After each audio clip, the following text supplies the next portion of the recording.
Budget को लेकर देश के तमाम राज्यों को बहुत बड़ी उम्मीद होती है। उन्हें इस बात की उम्मीद होती है कि केंद्र सरकार बजट में उनके राज्य का भी ध्यान रखेगी। इससे उन्हें अपने राज्य में विकास कार्यों के लिए पैसा मिलेगा। बजट 2025-26 पेश करते हुए किसानों, युवाओं, महिलाओं और पूरे मध्यम वर्ग को बड़ा तोहफा दिया।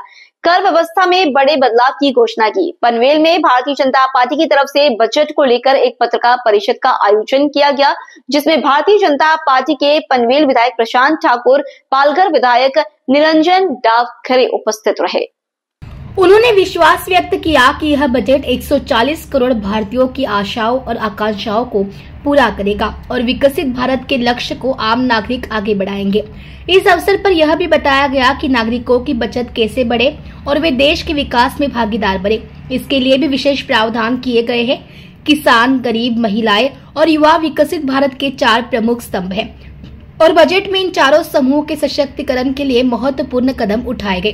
सामाजिक क्षेत्र, बाल और युवा शिक्षा, पोषण और स्वास्थ्य से लेकर स्टार्टअप और निवेश तक हर क्षेत्र में तेजी लाने के प्रावधान किए गए। उन्होंने यह भी विश्वास व्यक्त किया कि यह बजट गरीबों और मध्यम वर्गों को सशक्त बनाएगा। युवाओं के लिए रोजगार के असंख्य अवसर पैदा करेगा। सरकार ने विनिर्माण क्षेत्र पर अधिक ध्यान केंद्रित करके छोटे और मध्यम उद्यमों को मजबूत करने के लिए महत्वपूर्ण कदम उठाए हैं।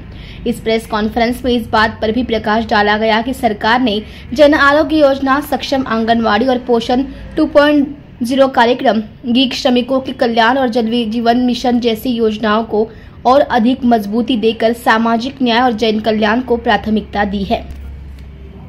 जो 1 फेब्रुवारी रोजी अर्थसंकल्प मांडला, या अर्थसंकल्पाच्या अनुषंगाने आपणा सर्वांपर्यंत महाराष्ट्र, कोकण या परिसरासाठी या बजेटमधलं काय उपयुक्त आहे, या परिसरात राहणाऱ्यांसाठी ते आपल्यापर्यंत मांडण्यासाठी आणि आपल्या मार्फत जनतेपर्यंत पोहोचवण्यासाठी म्हणून भारतीय जनता पार्टीच्या वतीने प्रत्येक जिल्ह्यामध्ये भारतीय जनता पार्टीचे नेते हे जाऊन बजेट आपणापर्यंत मांडण्यात, आपल्या माध्यमातून ते लोकांपर्यंत पोहोचावं अशी त्याची अपेक्षा आहे।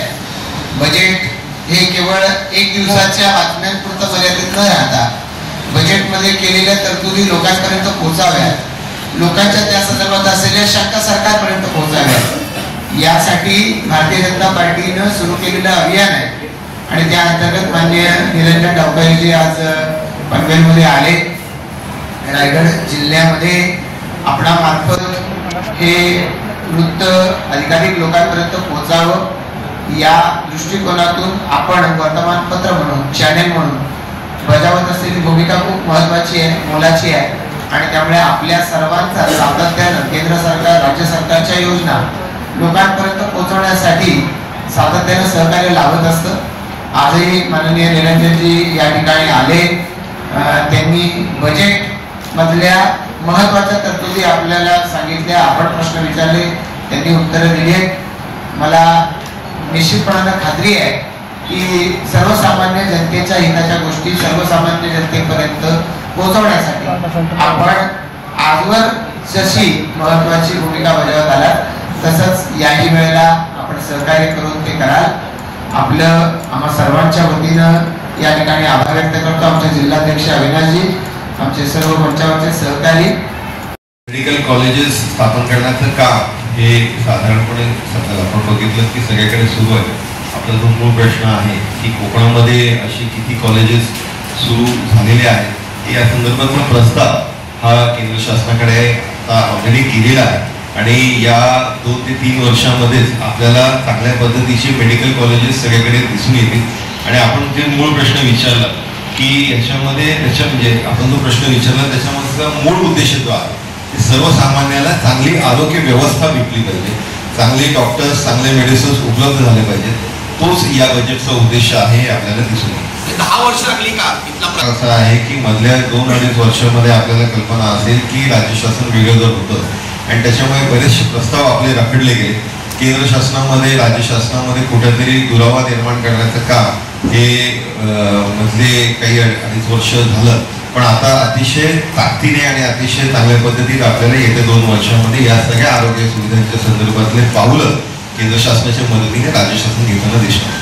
पण जे प्रश्न विचारला त्याचं खरं तर उत्तर मी माझ्या या बजेटच्या सादरीकरणामध्ये दिलेलं आहे की याच्या मागचा जो मूळ उद्देश या बजेटचा आहे त्याच्यामध्ये आपल्याला गरिबी मुक्त करण्याच्या दृष्टिकोनाने जरी पावलं आहे, त्याचबरोबर उत्तम शालेय शिक्षण उपलब्ध करून देणं आणि स्वस्त आणि सर्व सुलभ असा आरोग्य व्यवस्था निर्माण करण्याचा आहे. आपण बजेटचं मी आता आपल्याला माहिती देत असताना आपण बघितलं असेल की ग्रामीण भागामध्ये अतिशय चांगल्या पद्धतीचं भर व त्याच्यामध्ये आपल्याला आपली स्वतःची एक फूड बास्केट तयार होण्याच्या दृष्टिकोनाने आणि ही फूड बास्केट आपल्या देशाची जगाच्या पाठीवरती सगळ्याकडे उपलब्ध व्हावी, जेणेकरून आपल्या देशाकडनं एक्सपोर्ट्स वाढावे आणि आपल्याकडे इम्पोर्ट कमी व्हावे, ज्या आपण स्वतः सेल्फ सफिशियंट कसं होऊ शकतो याच्या संदर्भातली फार महत्वाची पावलं घेण्याच्या दृष्टिकोनाने आर्थिक तरतूद करण्याचं काम केंद्र शासनाने केलेलं आहे. मग ते कापसाच्या बाबतीतलं असेल, शेतकऱ्यांना क्रेडिट कार्ड स्कीमच्या माध्यमाने चांगले आर्थिक बेनिफिट्स देण्याच्या बाबतीत असेल, MSMEना मॅन्युफॅक्चरिंग सेक्टरमध्ये आपण एक चांगल्या पद्धतीचा आर्थिक पाठबळ भेटावा. जे नवीन स्टार्टअप्स आहेत त्यांना मगाशी मी म्हटल्याप्रमाणे चांगल्या पद्धतीची आर्थिक तरतूद आपण केंद्र शासन म्हणून करून देतोय आणि एक मॅन्युफॅक्चरिंग आपलं स्टेट म्हणून किंवा मॅन्युफॅक्चरिंग हब म्हणून आपलं देश पुढे यावं या दृष्टिकोनाने पावलं हे केंद्र शासन घेत आहे. आपण मगाशी प्रश्न विचारला की शिक्षणाच्या दृष्टिकोनाने अतिशय महत्वाचे जे निर्णय केंद्र शासनाने घेतले ते मी आपल्यासमोर वाचले, पण एकदा आवर्जून परत मुद्दाम वाचेन की अटल टिंकरिंग लॅब्सच्या माध्यमाने अतिशय महत्वाची निर्णय हे केंद्र शासनाने घेतले आणि त्याच्या माध्यमाने चांगल्या पद्धतीची सुविधा होईल. ब्रॉडबँडचा मी उल्लेख केला, या ब्रॉडबँडच्या माध्यमाने चांगली कनेक्टिव्हिटी आपल्या सगळ्या ग्रामीण भागांमध्ये ज्यावेळेस शाळांमध्ये निर्माण होते त्यावेळेस जगाच्या पाठीवरचं कुठलंही ज्ञान आपल्याला विद्यार्थ्यांना त्या क्लासरूमच्या माध्यमाने उपलब्ध करून देता येतं. आज YouTube सारखे अनेक प्लॅटफॉर्म्स आहेत की ज्याच्यामधनं आपल्याला फार मोठ्या प्रमाणात एज्युकेशनल मटेरियल अवेलेबल आहे. मग मुलांना MPSC UPSCचा अभ्यास करायचा असेल किंवा 9वी 10वीच्या आपल्या परीक्षेचा अभ्यास करायचा असेल, याच्या संदर्भातलं स्टडी मटेरियल हे फार मोठ्या प्रमाणात आपल्याला उपलब्ध राहतं. हे उपलब्ध करून देण्याच्या दृष्टिकोनाने मुलांना ते विवेक भेटावे या दृष्टिकोनाने ब्रॉडबँडची सुविधा हे निश्चितपणे चांगल्या पद्धतीने त्याला मदत राहील असं मला वाटतं. IITच्या संदर्भातलंही मी आपल्याला सांगितल्याप्रमाणे अतिशय महत्वाचा टप्पा हे केंद्र शासन गाठणार आहे आणि अटल टिंकरिंग लॅब संदर्भात मी आपल्याला सांगितलं की 50 लाख लॅब या पुढच्या 5 वर्षांमध्ये सरकारी शाळांमध्ये उभ्या केल्या जाणार आहेत, सरकारी शाळांमध्ये. त्याच्यामुळे निश्चितच ग्रामीण भागांमध्ये याचा फार मोठ्या प्रमाणात फायदा होईल आणि मेडिकलच्या बाबतीतही आपण आणि आपल्या सहकार्याने जो प्रश्न विचारला त्याच्यामध्ये सुमारे 10,000 जागांची भर ही पडणार आहे आणि 75,000 जागांची ओव्हरऑल वाढ या सगळ्या योजनेच्या माध्यमाने होणार. केंद्र शासनाचा अर्थसंकल्प हा आपल्या केंद्रीय मंत्री निर्मला सीतारामन यांच्याकडनं सादर झाला आणि निश्चितपणे सर्वसामान्यांना गोरगरिबांना दिलासा देणार हा बजेट आहे आणि त्याच्यामुळे शेतकरी असतील, युवा असतील, तरुण असतील, MSME सेक्टर असेल, मॅन्युफॅक्चरिंग सेक्टर असेल, कृषी क्षेत्र असेल, या सगळ्या गोष्टींमध्ये एक भरीव तरतूद केंद्र शासनाच्या माध्यमाने केलेली आहे. विद्यार्थ्यांच्या दृष्टिकोनाने, शैक्षणिक दृष्टिकोनाने ब्रॉडबँड सुविधा उपलब्ध करून 50,000 टिंकरिंग लॅब ग्रामीण भागांमध्ये उपलब्ध करून त्याचबरोबर IITची क्षमता वाढवून एक चांगला निर्णय शैक्षणिक क्षेत्रामध्ये केंद्र शासनाने घेतलेला आहे.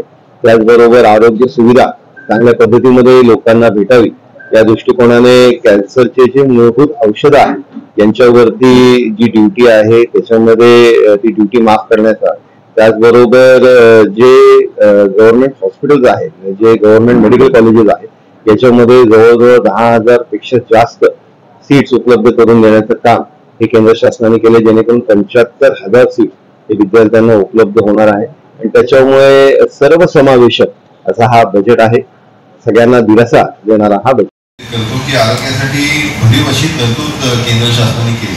मी पुन्हा त्याचे बुलेट पॉइंट्स मुद्दाम आपल्यासमोर वाचतो की कॅन्सर आणि त्याचबरोबर जे दुर्मिळ आजार आहेत यांचा सामना करणाऱ्या रुग्णांसाठी 36 जी महत्वाची औषधं आहेत, जी बेसिक औषधं आहेत त्याच्यामध्ये कस्टम ड्युटी माफ करण्याचा निर्णय हा केंद्र शासनाने केला आहे. त्याच्यामुळे अतिशय कमी दरामध्ये हे औषधं आपल्या सगळ्या लोकांना उपलब्ध होणार आहेत.